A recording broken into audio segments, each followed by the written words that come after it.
Hi, my name is Jimmy, and I'm here with my friend Mike. We're on the top of a mountain in Whistler, Canada. How you doing today, Mike? Fantastic. It's so beautiful here. It's unbelievable. So I wanted to chit-chat with my buddy Mike today because he has a background in the real estate industry. That's correct, right? Yes. What led you to get into the real estate industry?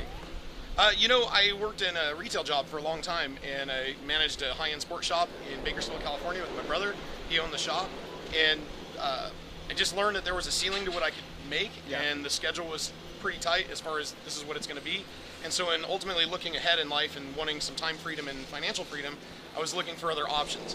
And so I found other options within the real estate world, just from different people that were shopping in the store, and you'd see them going on trips and having a great time. And I thought, you know what, those guys seem like pretty cool guys. They seem like people I'd relate to. Yeah. And within a year, I found myself in that industry. And what were you doing in the industry? Were you a commercial agent? Were you doing... Well, I wanted to start as a commercial agent, but there really weren't any openings at the time. And so I signed up in a Coldwell Banker shop, and I started as a residential agent. Ironically, my first deal I closed was a commercial deal, but then I sold houses for a while. And I just really learned the ropes of the business and kind of pay my dues. And within a certain amount of time, I was a founding vice president in another company. And not too long later, one of the people I worked with, we decided to open our own shop and became business owners. So obviously you found stuff that you liked about it. You had success, so that was awesome. That was cool. Was there anything about the industry once you got into it that you weren't crazy about? That was a little discouraging maybe once you got in?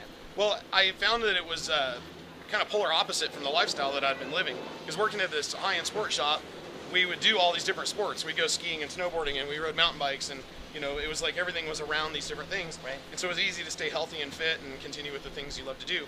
But in real estate, I found that the schedule was really dominated by a lot of other people. There are a lot of moving parts to a real estate deal. And so whether it's title or escrow or a buyer schedule or a seller schedule or whatever the case may be, it wasn't really my own schedule. I mean, to an extent it was. So, you know, that part was tough. And a lot of variables, right? Like you didn't control whether or not something got done.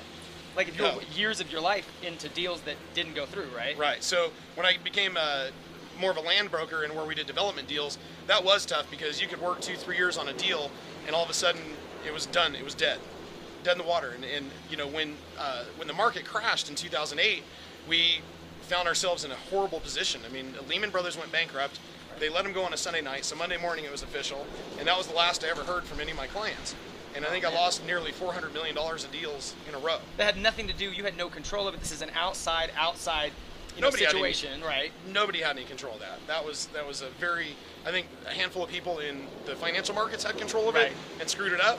But you know, it hurt a lot of good people. So in about the same time, you decided to become a Beachbody coach also, right? Yeah, in 2008, I can paint that picture pretty bad as the year where we lost everything. We had to start over. We had to move the kids' schools. We had to move out of the house. We had to give everything back to the banks. Right. We lost the house, lost cars, lost everything. And it was just a really tough time. And so we worked hard at staying married. We worked hard at just being good to each other, being great for the kids. And the silver lining was finding P90X on TV.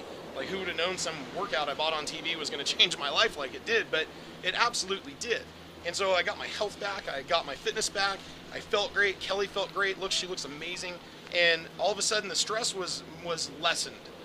And when we found out that they had a business side to it, and they're like, you can make your passion your vocation, I go, oh my gosh, that is me. Like, it kind of brought me back to the sports world of just being, I think more of the active lifestyle world. Right. Like, I love to do this, I love to ride bikes, I don't know, I love to coach my kids' sports. I just want to be active in it, but you need a schedule to, you know, that's conducive to do those things. So if somebody's watching this that's in the real estate industry, whether they're an agent or a broker in mortgage or whatever, why is this something that you would really encourage them to do, even if they have a successful business going right now on a part-time basis?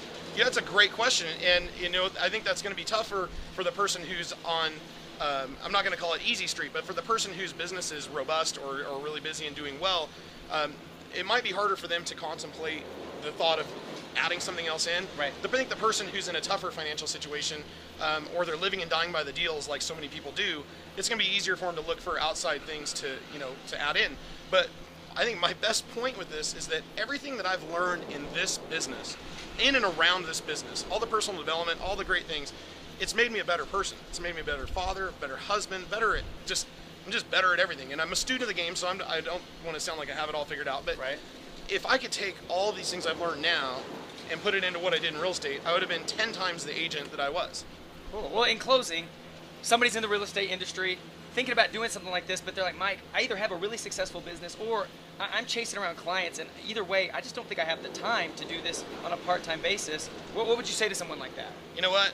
We all get the same 24 hours in a day, and when you decide to take control of your schedule and you time block out, whether it's time blocking out for prospecting your clients, whether it's time blocking to put buyers in a car, whether it's time blocking a workout, your meals, it's that you have to take control of your schedule, and when you do that, you'll find that there's time there. I find that a lot of people's schedules are they really just don't live with the schedule. Right. I also find that, you know, a lot of people tend to waste money, and it's tough when you see people spending so much money eating out or in these different things, and they complain about being broke. It's like, if you add up what somebody spends out, the math is insane. I mean, I had a guy one time who probably spent $20,000 a year eating out. Wow. I'm like, could you imagine going to your boss and saying, hey, give me $20,000 more a year for my business or for my whatever I do for you? Like, that's nuts. He would probably fire you. He'd probably laugh at you really for, well, then he'd fire you. Yeah. She'd fire you. but that's the thing, is that the time and money are there. It's just a choice.